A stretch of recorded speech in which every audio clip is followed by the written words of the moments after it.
Welcome. I'm Pamela Rickia from livingjoyfully.ca. And this week I am joined again by Anna Brown and Erika Ellis to answer listener questions. Hi. Hello. And before we get started, I just want to remind everyone that our Q&A conversations aren't focused on giving anyone the right answer to their question, because there isn't a universal right answer for any situation that's going to work for every family. So instead, our focus is on considering the situation from the different perspectives of those involved and playing with the kinds of questions we might ask ourselves to better dig into and understand the nuances of the challenge, and maybe brainstorming some possibilities for moving forward if that's applicable. So basically, we're sharing food for thought through the lens of unschooling. So Anna, would you like to start us off? I sure will. Okay. So this is from Anonymous in California. So thank you for all you do to raise awareness of unschooling as a normal and healthy educational approach for more kids. I'm curious if, though through your interviews, you've met any grown unschoolers who have attained or in the process of achieving a rigorous or demanding degree and career. I've checked the Grown Unschoolers website too, and I'm yet to find an example. I'm talking the level of MBA, doctorate, etc. I'm very interested to find such an example because my daughter wants to be a veterinarian. She is still early elementary school age and in a school that practices unschooling philosophy. I volunteer in the school enough to know that high educational achievement and self-discipline don't seem to be of value or encouraged among the other older students. Is that generally the case among unschooling communities? I love the arts and theater too, but also feel the world needs both the gentle, respectful, and empowering ways of unschooling and the highly disciplined, educated, and critical thinking adults to run things and save lives of people and animals. Does the former not result in the latter? Is that an unpopular expectation in this community? Thanks so much for your time. Okay. So there are so many interesting things to turn over in this question. First, the child that we're talking about is very young. So it's pretty common for young children to want to be veterinarians. I did too. I did actually change my mind before college for a variety of reasons. I have continued, however, to be involved in animal work through my life, including saving many animals while I was a wildlife rehabilitator. I do know of individuals who have pursued college and graduate work in science and math fields. I've known unschooling individuals who have pursued advanced degrees, including ones from Ivy League universities. But parading unschoolers out as example of success, whether their path leads to being an architect or an artist, isn't something I tend to engage in, because the point for me of this lifestyle is to allow each individual to chart their own path, to follow their passions, to find what makes their heart sing. And it's not about an end product, it's about the journey and the connections along the way. And if you're unschooling for a particular end product for your child, I think there's a high risk of disappointment. And I would also argue if you're sending your child to school with a particular outcome in mind, you are likely to be disappointed. The whole expectations or pre-planned resentments comes to mind. For me, I thought also it was interesting, especially if we take like doctor, lawyer, for example. These are often steeped in stories, the ones that I know anyway, of they did it for their parents. They felt they had to. That was what I was supposed to do, so I did it.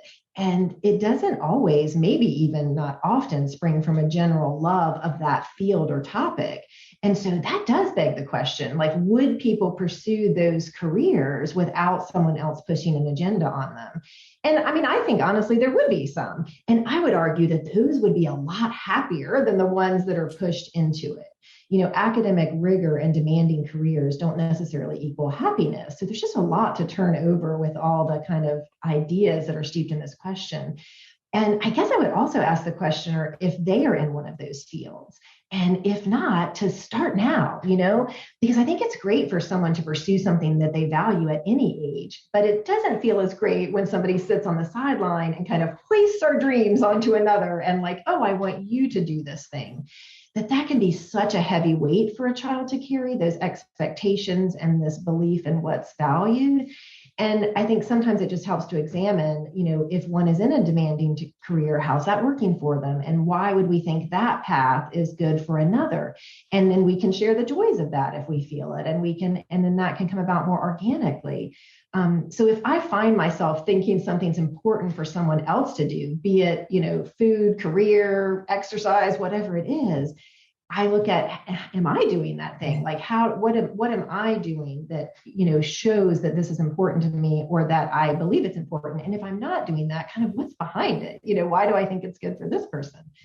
And for me, I value the ability to acquire knowledge. Like knowing how to acquire knowledge allows us to pursue the things that interest us. And if we have that going for us, then we can go down any path with confidence. I have seen that over and over again.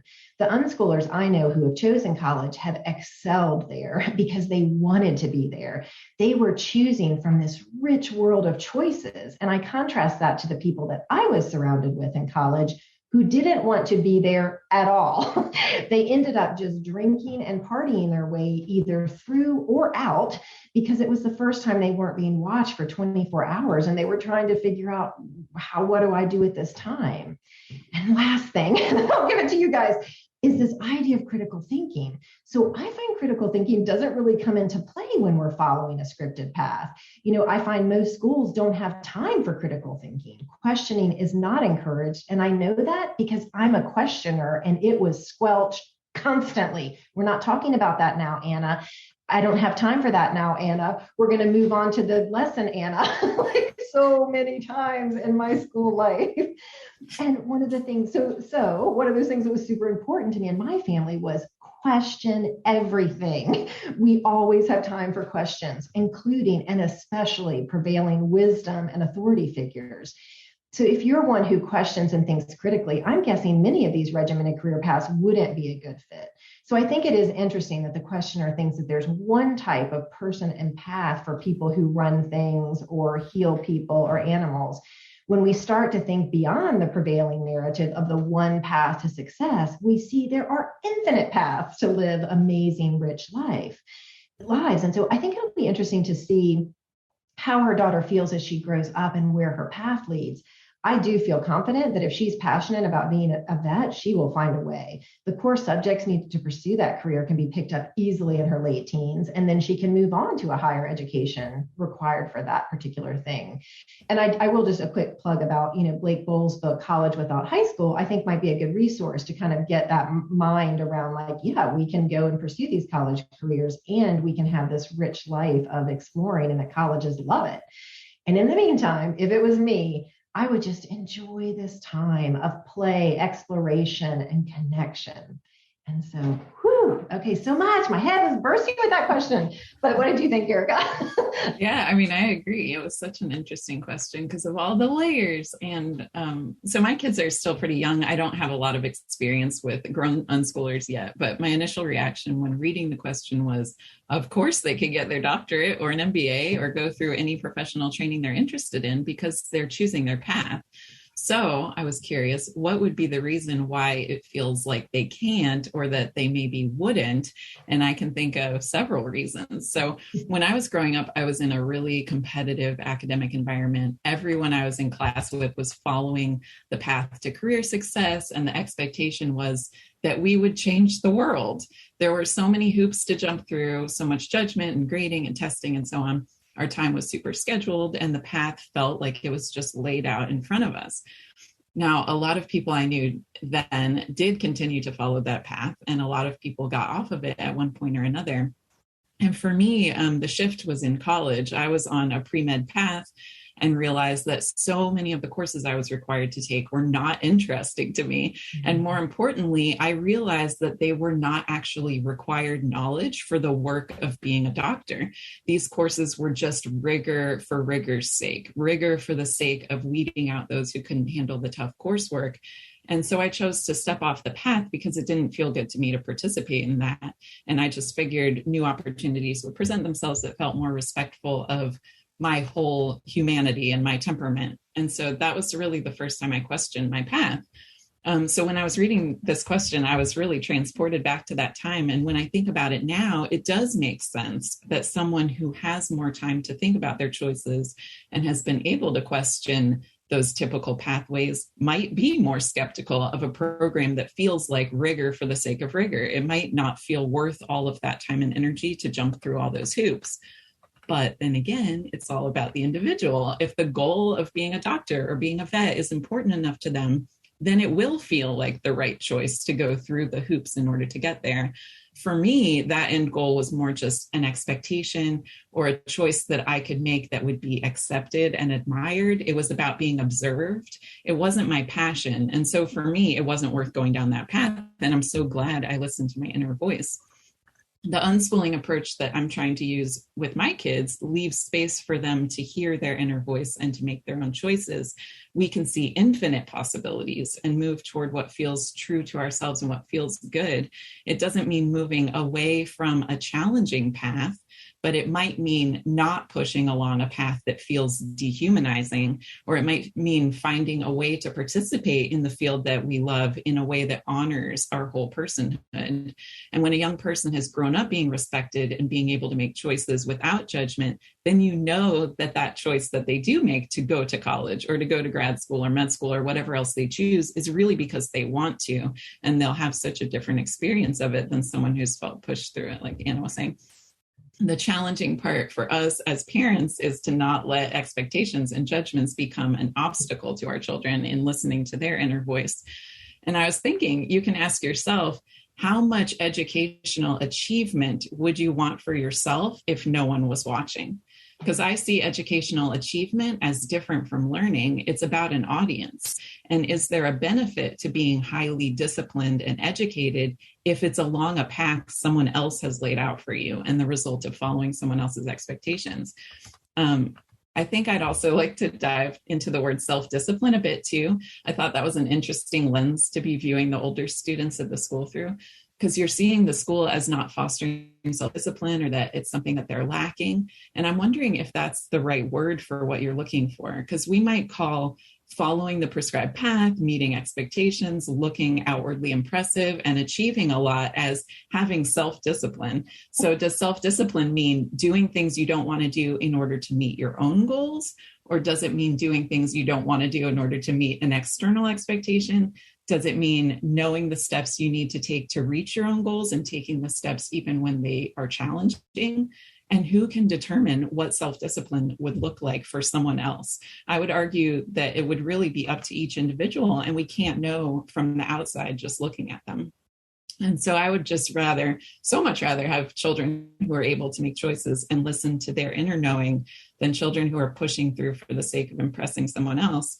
And if being true to themselves means being a vet, I have no doubt that they will do just that. But if they're pushing through, at some point, they're going to be stuck in a life that they didn't fully choose and that might not be satisfying to them. And it's so much harder to shift paths all those years later. And as far as having kids who are educated and critical thinkers, I've found that all the unschoolers I've met are certainly that. They definitely think a lot more critically than I did while I was following the prescribed path. And their education is deeper and more memorable and more connected to who they are. And I believe unschooling is so powerful in that way. And also, your daughter's just still so young. She has so many amazing experiences ahead, so much to learn and try and do. And her vision of her future will most likely evolve as she learns more about the world and all of those infinite possibilities. So respecting her as a whole human now and giving her space and time to listen to herself will give her such a strong foundation for doing whatever it is she wants to do throughout her life, because there's plenty of time. There's a whole world of options for her, and that feels very exciting. That's all I have for now. Okay, I love where both of you take that. I'm so glad that we have this rich opportunity to dive deeper into questions. And I found this question so interesting, particularly because it wasn't really framed around ways to support her daughter, but as a generalization of observations of the community that she was or is a part of. And, we can't speak for the unschooling community at large. But it was so fun to dive into this kind of bigger picture look at it. Because for me, it's not about not valuing high educational achievement, right? But about valuing my children's choices around what they would like to achieve. And part of my deschooling journey absolutely included exploring my thoughts around high educational achievement and why it felt important to me at first, right? So I remember, just bubbling around with questions like, is it the prestige of the higher degree? Is it the money I anticipate them making? Is it about them being a high achiever? Is it about comparing them against others on like the productivity and accomplishment scales? What other scales might also be valuable? Is comparison to another person actually a worthwhile thing to do? And the other piece, like Erika mentioned, is the self-discipline. I loved that lens too, digging into that, because I see in my kids and lots of unschooling kids, as they pursue their goals, their self-discipline is amazing. And I think a big part of that is because they are internally motivated, because it's their choice. And I've also, found many grown unschoolers to be great critical thinkers, right? Because they have had lots of experience thinking through situations and making choices, from the little things to the big things. Like, things get bigger as they get older. Your child's young right now. In an unschooling family, I suspect there is definitely much less pressure, if any pressure, to choose what conventionally looks like a prestigious career. But that also doesn't stop them from doing so. It truly is that individual choice, right? So, for example, Anna, you mentioned you've met lots of them. On the podcast, I've spoken with Alec Trossett, who's now in grad school pursuing his doctorate in math, and with Ellie Beck, who's now in law school. And that is cool. But as you pointed out, Anna, it's cool because it's what they are super interested in doing, right? It's not better, just be better than any other grown unschoolers or any other person who've made different choices, right? So that's why steeping in those questions of why we're ranking different careers and just digging into that, I think, will be just so rich and interesting. What do I value? It's almost, what is my goal as a parent? How do I see my role? Why, the things that I think are important, it's always valuable to question myself. Why do I think that's so important? How might that play out? What might come up along the way? And we'll touch on this on other questions, but when you're looking at the relationship, when we have expectations, as you said, Anna, expectations are pre-planned resentments. And though our expectations on someone else not only can just be contentious conversations, but they can have far-reaching impacts to our relationship, to their learning, because when we have disconnects in our relationship, when they start kind of avoiding us, not sharing pieces of information because either we'll dismiss them as not valuable enough, or we'll, they'll just feel our energy trying to shift them in the direction that better meets our goals for them, they will just stop coming to us, or not as much, or not sharing as much information. And then we can't support them as well. We can't bring new information to them. We can't bring activities and things that they would super enjoy, that would support their rich learning in the things that they're interested in. Our world has gotten smaller because we have an expectation of where we want them to go in the future. So that is all great stuff to play around with. All right, Erika, next question. Okay, so the next question is from Jen, and she writes, I have two boys, ages 8 and 10. We've been homeschooling/unschooling since the pandemic started. I struggle with self-guided learning versus things they need to learn, like reading and writing, which they are totally not interested in. When they can, they spend all their time on devices, watching YouTube, playing Roblox, etc. I'm just curious, do gaming and unschooling complement one another? And if so, how? Thank you. Hi, Jen. Thank you so much for your question. And I think this is a pretty common place to be early on in your unschooling journey. You're questioning what learning can look like and getting curious about how people might learn outside of school or outside of how we expect things to look. And I think it's pretty typical to start from a place where we're looking for recognizable learning or recognizable activities, but also really wanting to give our kids agency and the ability to make choices for themselves. So now you're seeing them make choices and they really are looking nothing like school or like what you think of as learning the basics or the things they need to learn, as you said.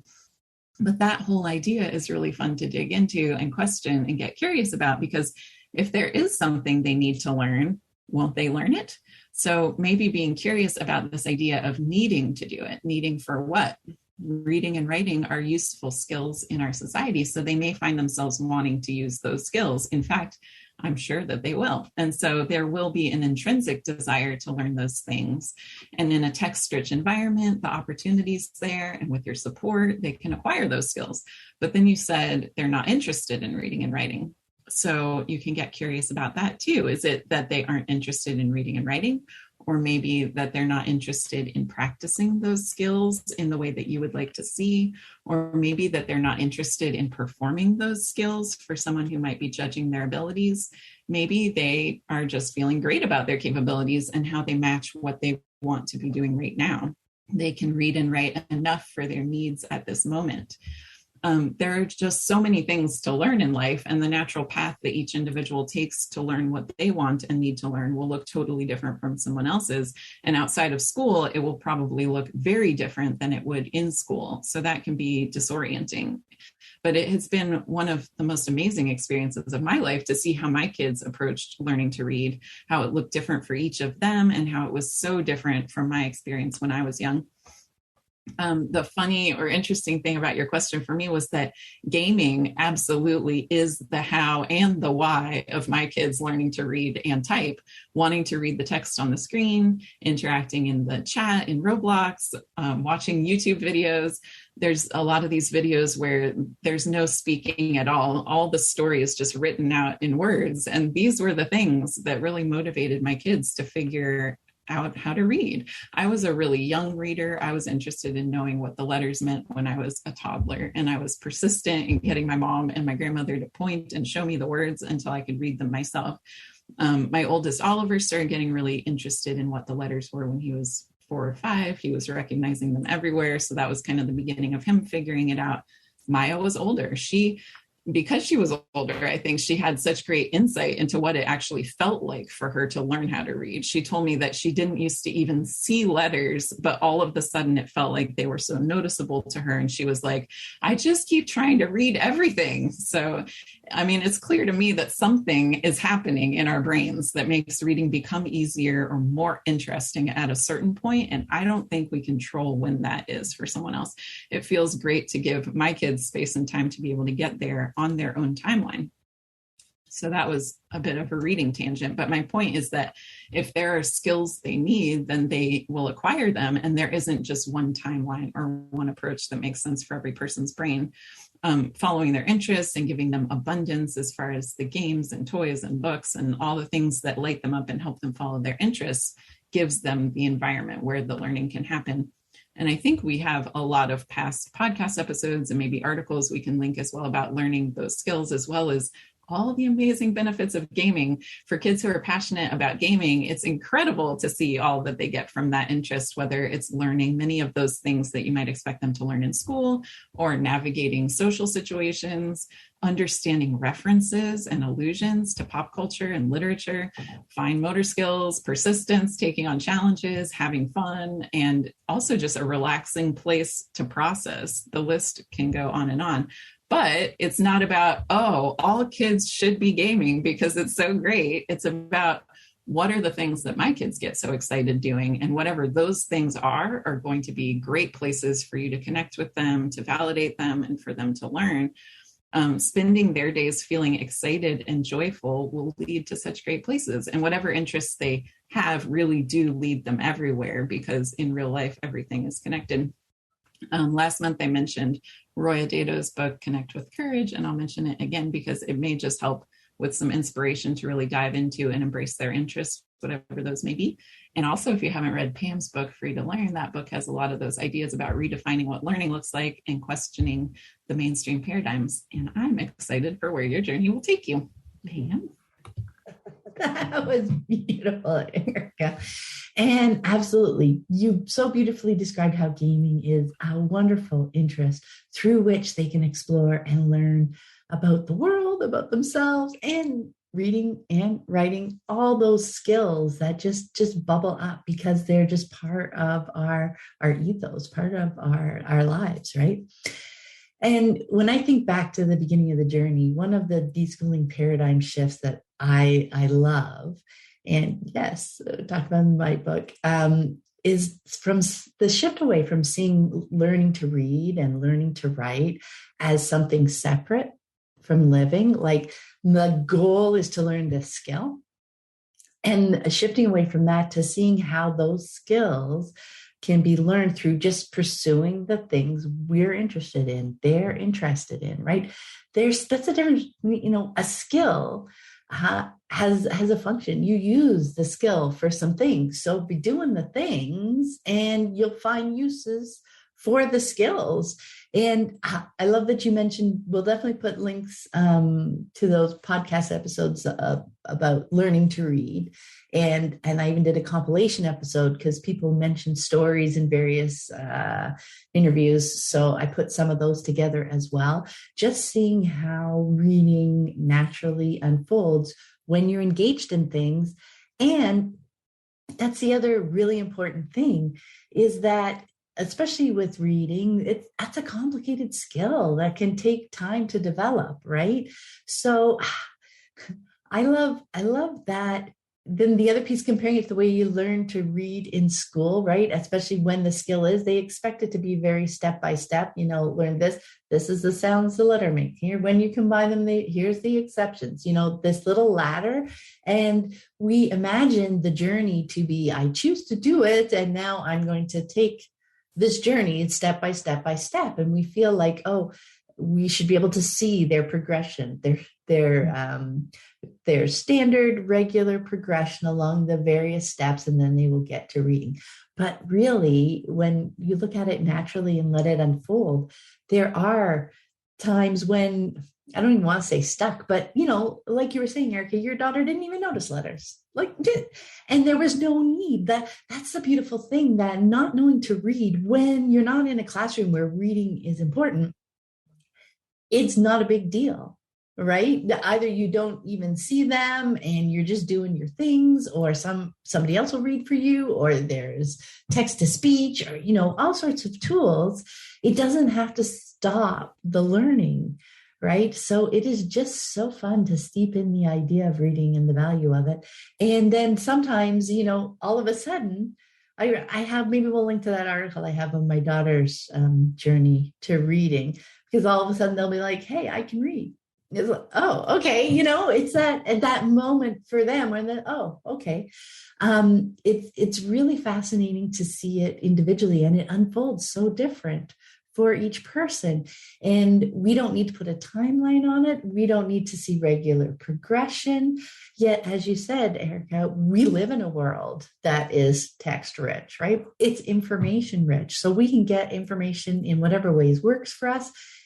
And text is there, whether we put on subtitles, like we still have subtitles on sometimes, there's just so many ways that words can surround us in our world. And so the goal doesn't have to be reading, but maybe the goal is playing Roblox, and picking up some reading along the way is going to be really helpful. There's just so many ways to approach that idea. So that was a huge shift for me, from seeing learning to read as the skill, as the end goal, and living our lives and doing the things we want to do. And reading is something we pick up in fits and spurts along the way. Does that make sense? Yeah.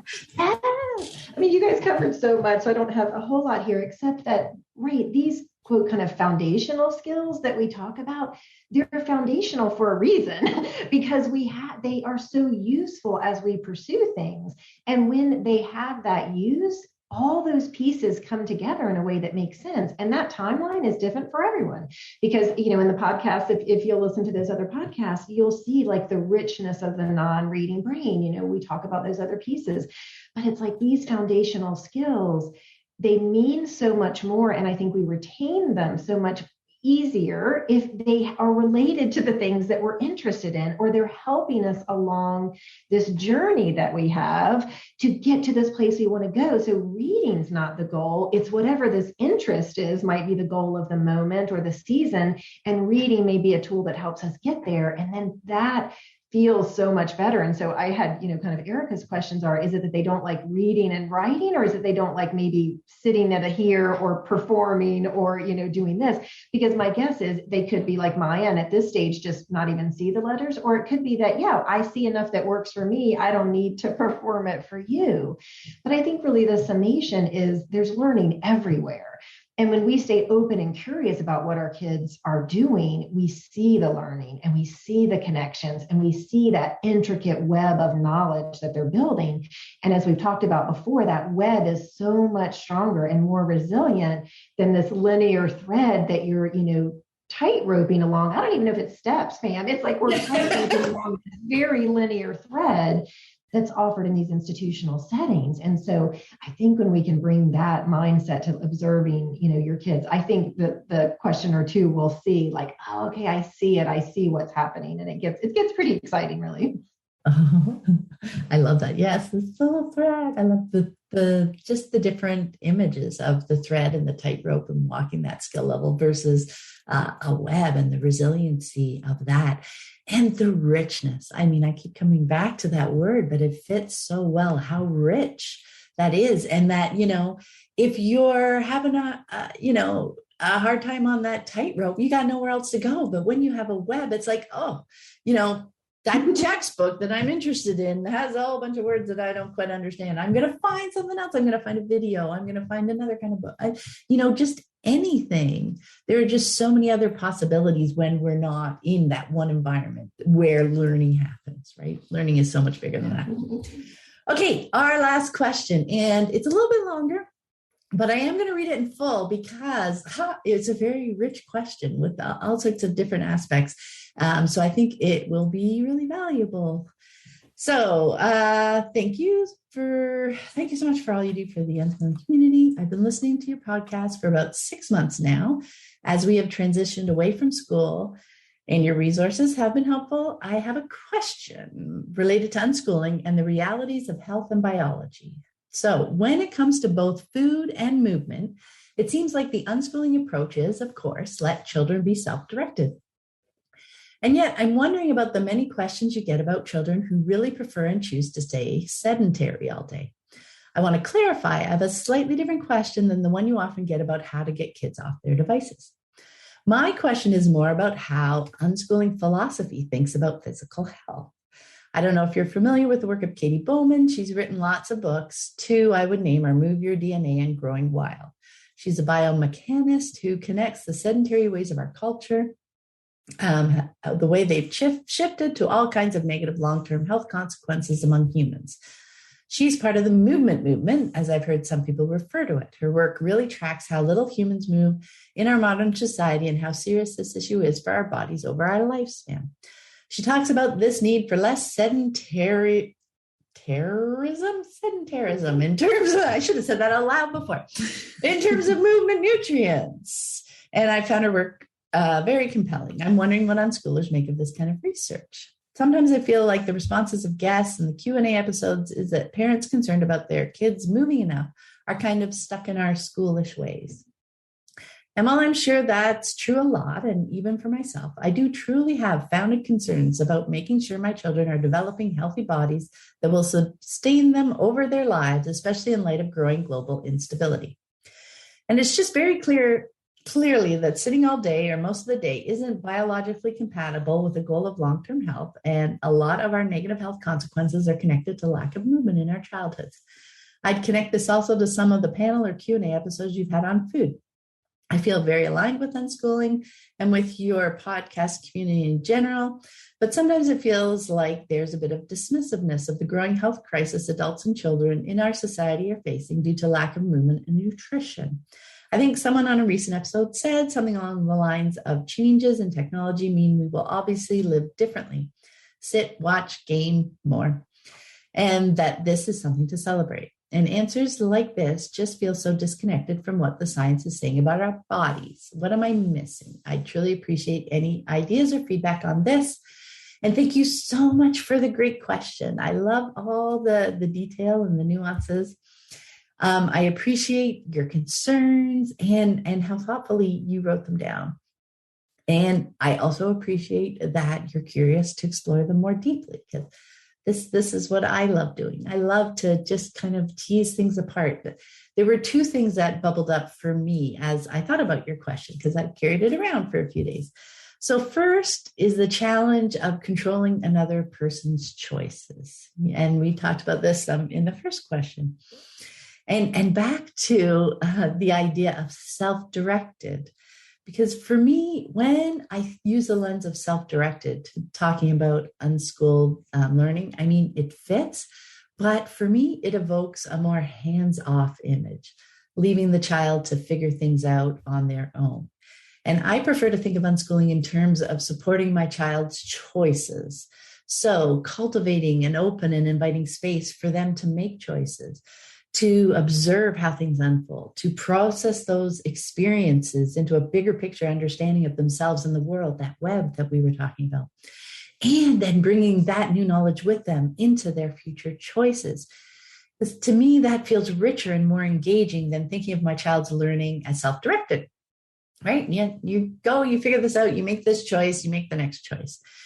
Our relationships with our children matter to their learning. And I'm going to put a link to episode 148 in the show notes, which is about the value of relationships for learning. And I think you might find that interesting. Keeping our relationship at the forefront encourages me not to judge my child's choices or to try to control or direct them, because that can often bring more disconnection to our relationship, which in turn gets in the way of their learning, including their learning about themselves, which includes food and movement. I also want to put a link to a blog post I wrote titled Unschooling with Strong Beliefs. The degree to which we choose to try to impress our beliefs onto our children's choices is absolutely our choice. But I think it's really helpful to pay attention to any cost to our relationship that comes with that, right? So the example I use in the post is vegetarianism, but you can read it through any lens of a strong belief that you hold, because the impact isn't in the belief itself, right? It's in the bigger picture of the relationship, which brings up the second thing that bubbled up for me, living our strong beliefs. And you touched on this in the first question too, Anna, right? And you did too, Erika. Not insisting that our children act out the same beliefs we have does not mean giving up on what we believe to be true for us. So you can live your value for movement in your life alongside your children. They can see you living it. They can see you loving it. You can share how good it makes you feel without any undertone of persuasion, like I'm better because I'm doing this. And if it looks like fun, if you're enjoying it, they may well be more inclined to join you and see what it feels like for them to gain that experience. So it's not through my unschooling lens, again, not speaking for the community as a whole, but for me, my experience, it's not about removing their sedentary time, but about adding more fun things to their lives. Our beliefs, whatever they are, our strong beliefs, can make their world bigger, not smaller. And it also means continuing to learn about and explore our beliefs. Just off the top of my head, you might find it interesting to explore the concept of intuitive eating. There are scientific studies that show food restrictions and obsessing over what you eat is bad for your health. So there are just so many pieces. When we get I don't want to say caught up in the science, but, there are studies, there are lots of studies, right?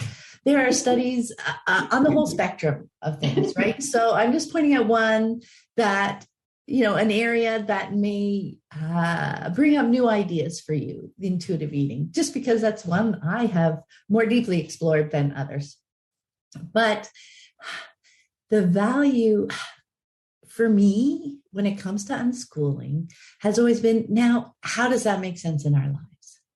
Yes, the studies are great and they give me some information, they give me some ideas, but how does that actually look in my life if I live this? So instead of thinking, oh, I think this should be really good for my kids, that was part of my deschooling journey, recognizing that, oh, I am just as valuable a person as my kids. And if I think this is important for my kids, I must think it's important for me too. Let's start with me, because me is the one I have control over. And I'm going to make those choices and I'm going to live those choices for me. And then I'm going to see what it feels like. And then I have more information that I can share with my kids. And then I'm more excited about doing it if it makes sense. Like if I keep moving forward with that choice, with that belief, because it just makes more and more sense to me as I experience it, then it becomes part of me. And I just generally share it. And I'm happy to share it with other people. And they don't see it as an expectation I have. They see it as something that I've discovered that works for me. Now, maybe they discover it works for them too, because they want to, oh, look, mom's really excited about this. I'm going to try. She looks like she's having a lot of fun. Or maybe what they find is something different, but it works for them just as much as this thing works for me. And that's what I want to help them find. I want to help them find what works well for them. So I can be a great example of that by living what I'm discovering works well for me. Does that make sense, Anna? 100%. So one of my passions, as you know, is health and wellness. And I love moving my body and I love tuning into my body regarding food and movement. And so this was something that, my girls just grew up with. I wanted them to listen to their bodies and learn what made them feel good, because basically a coerced mind is not a changed mind. So forcing children to move because we think it's good for them, it really short circuits them learning about what feels best to them. And, you touched on that, Pam. So my mom's messaging about health was along the lines of counting calories and exercising to stay thin. And so as I grew up and was on my own, I just bucked against all of that. I was not going to exercise because I didn't want to exist in this diet paradigm that she still lives in at 88 years old. So even though my body does best with movement, I feel better, I handle stress better, I've learned that about myself, I avoided it. I just avoided it to not be controlled by another person's agenda for me. So that's how strong that need is for autonomy, that we can do things that even don't feel good for us. So it is really important and that's why we put that relationship first. That's why, Pam, what you were talking about was it's so much about the relationship. So what I wanted for my girls was that autonomy and the space to learn about themselves, because that's where that intrinsic knowing is. That's how it sinks in. That's how we make those connections. But because being active is important to me and also to David, my husband, they grew up in an environment with lots of options. We picked a house with space to roam. We built a zip line. We had a climbing wall. We had a swimming pool. We had scooters, bikes, skateboards, the whole 9 yards, because it allowed all of us to find what made our hearts sing. Like what was our body drawn to? What type of movement did we like? And when you're coming from a place of finding joy, it's so much more enjoyable than being told what you need to do for your health.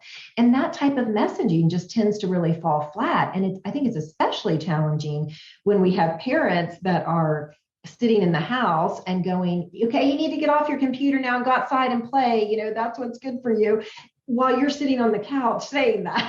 And so I loved where Pam went with, like, if this is important, and it is important to me, live it, embody it, shine that through, because then people get excited about that. Like I get adults that get excited about the bike rides that I do and the hiking that I do and all of that. And it just like, wait, we can do things like that at 50 some years old. We can do, and so be that person. My oldest has physical limitations from a brain injury. And so her level of movement looks very different from my youngest. And there will be differences in every single person. Each body feels best with different activities, different levels of activities, different types of activities, the frequency of it. So I always try to remind myself that I don't know what's best for another. I can share what I've learned about myself on my personal journey, and then they can take that as information like, okay, I wonder if it's like that for me, or I can try that on. But ultimately, they will decide how they want to move through the world and what health looks like for them. And I think I just want to kind of finish up my thoughts about this is I really feel like this has nothing to do with unschooling. Because what is so interesting, because I think unschooling actually provides space and time that lends itself to really learning about ourselves. Most school children are at desks for 6 to 7 hours in a day and then go home with more hours of homework at their desk. So I'm super grateful for the time unschooling gives us, the chance to learn much more about who we are and what feels good.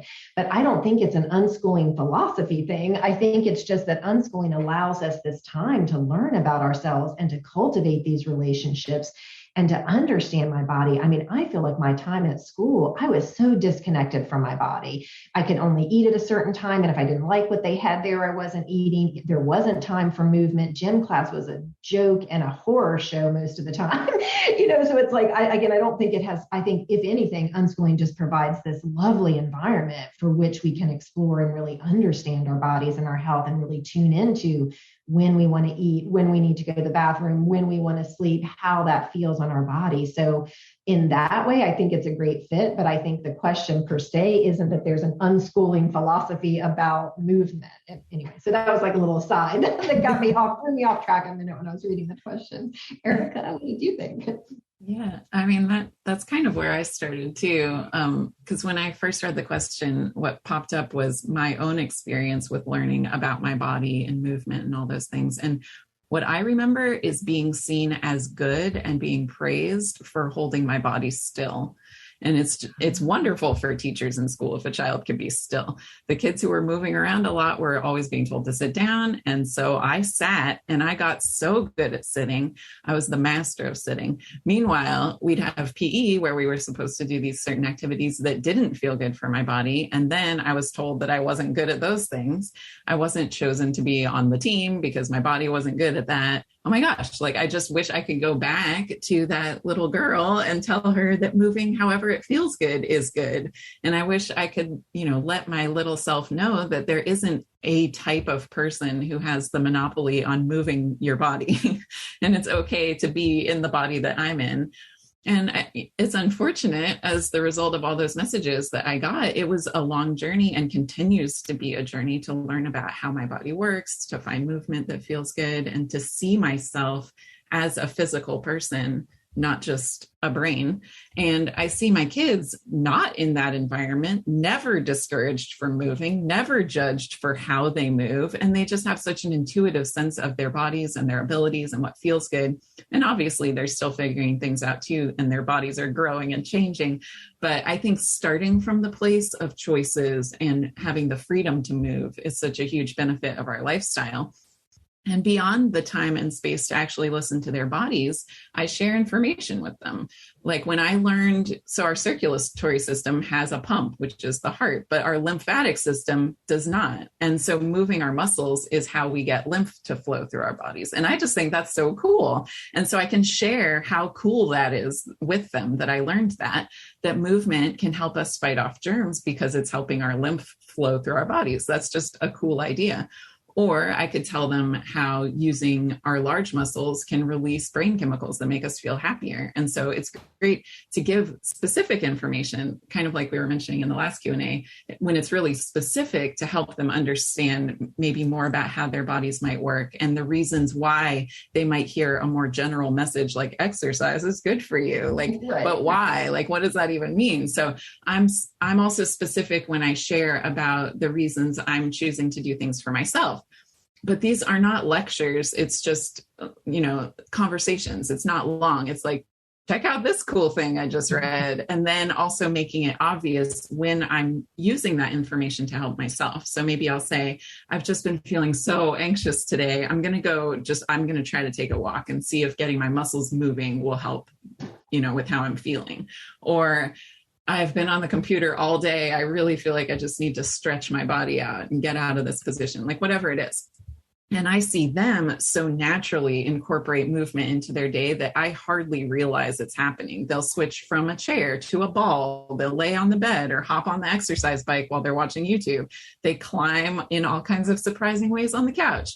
They certainly move in a more organic way than I do, and much more often than I do, I think, because they do have a more connected relationship with their bodies. When they feel their bodies saying move, they just move. Where I tend to hear my body say move and I go, but I'm sitting, and I just continue sitting. So as far as offering opportunities to move, again, being more specific has been super helpful. Like saying you need to move your body or sitting in one spot all day is terrible for you is so much less motivational than, what do you guys think about going to the trampoline park today? Or I wonder who could shoot the stomp rocket the highest out in the field. Having fun and coming from a place of play makes invitations to mix up the activities feel more exciting. And of course, I'm also careful not to have the expectation that they'll say yes. It's just presenting ideas and making offers. I remember one time being out at a park and with the kids, and Oliver was running, and then coming back to me and telling me, I love the feeling of getting out of breath. And I was just like, whoa, that is so cool. Like to have this curious and playful approach to figuring out the limits of what his body can do and what feels good.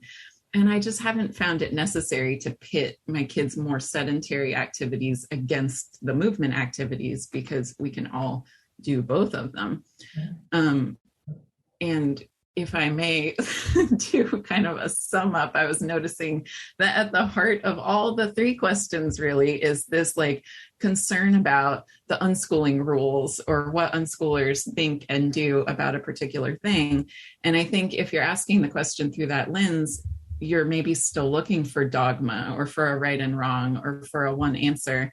And as we've seen, by meeting so many different families on the journey, there is no one way. One way doesn't exist. It's about individuals and communication and connecting with the people we love. We're free to make choices that feel good and be creative in figuring out how to meet our needs, talking through the concerns we have, sharing information that we find out, being curious. And you don't need some kind of unschooling permission to make your own choices. I think it can just be helpful to check in.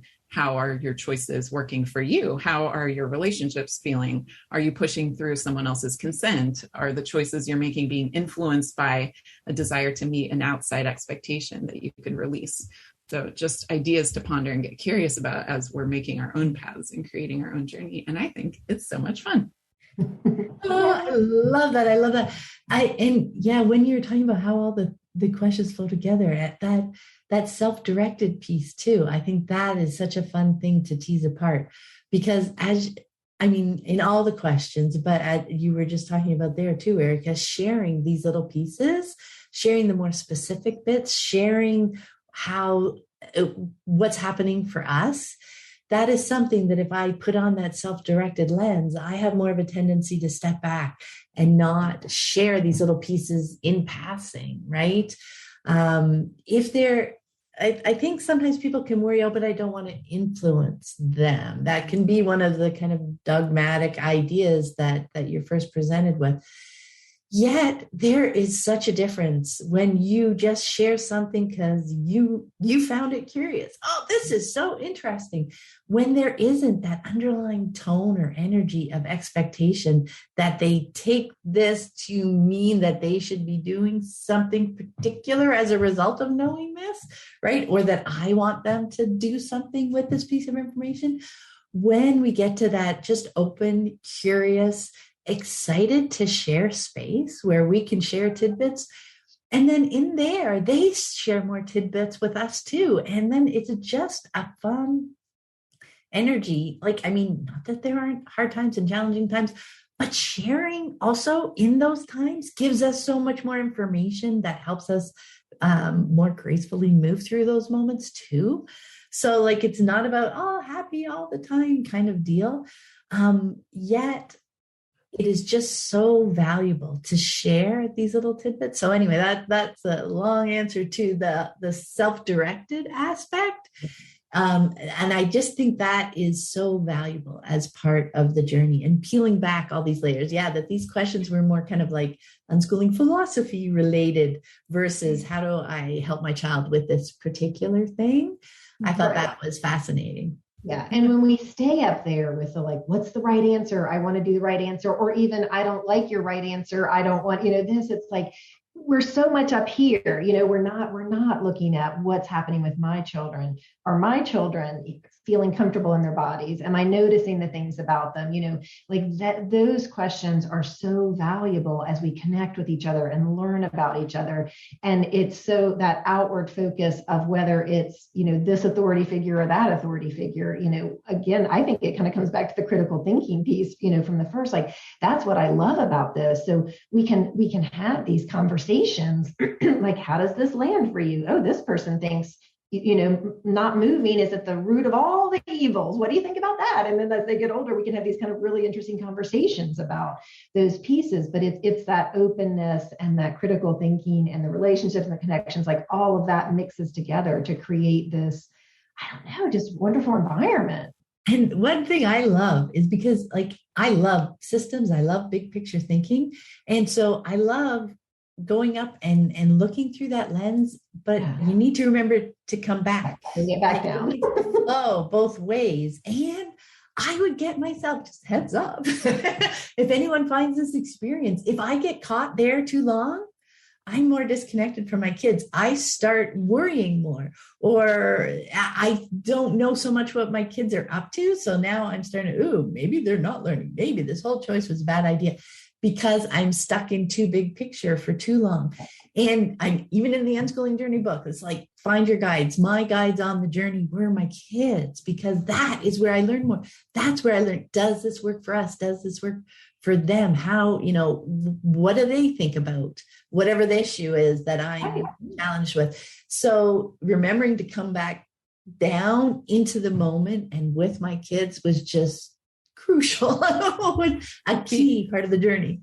Right. Like being up there and talking about it in kind of this abstract way of this large group of unschoolers, I feel like is super distracting, because you also don't know all the layers that are happening within any family. So if you're trying to make a generalization or a judgment about unschoolers as a whole, you really don't know why everyone has chosen each thing that they've chosen. And so, I think you have to get right back to your own kids, because it's the only place that real things are actually happening.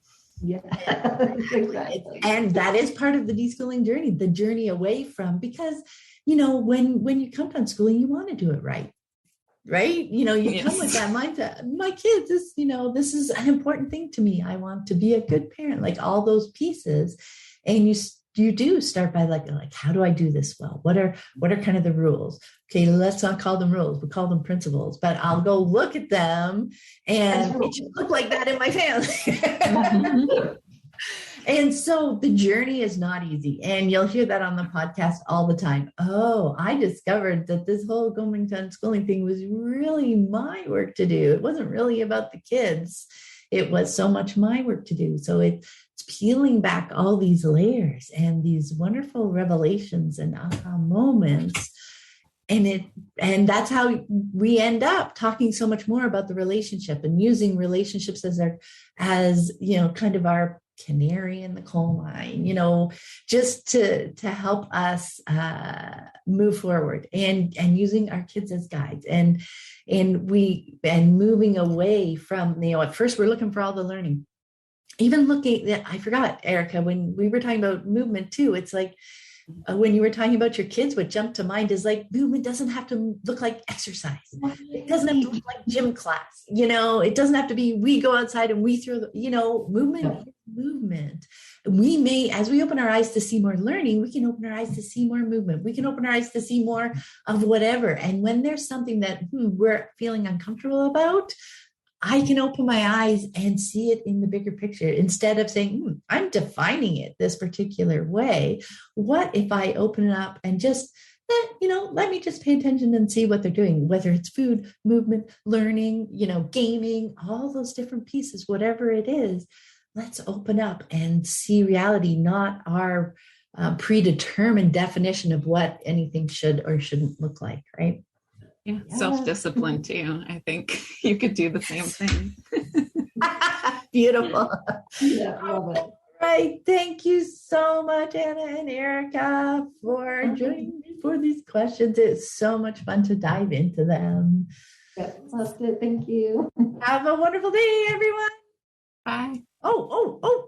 Before we say goodbye, also remember to submit your questions. Yes. I'll mention it. I'm sure I mentioned in the intro too, but if you are still here listening to the end of this call, in the show notes, there will be a link where you can submit questions for future episodes as well. Yay. Have a great day.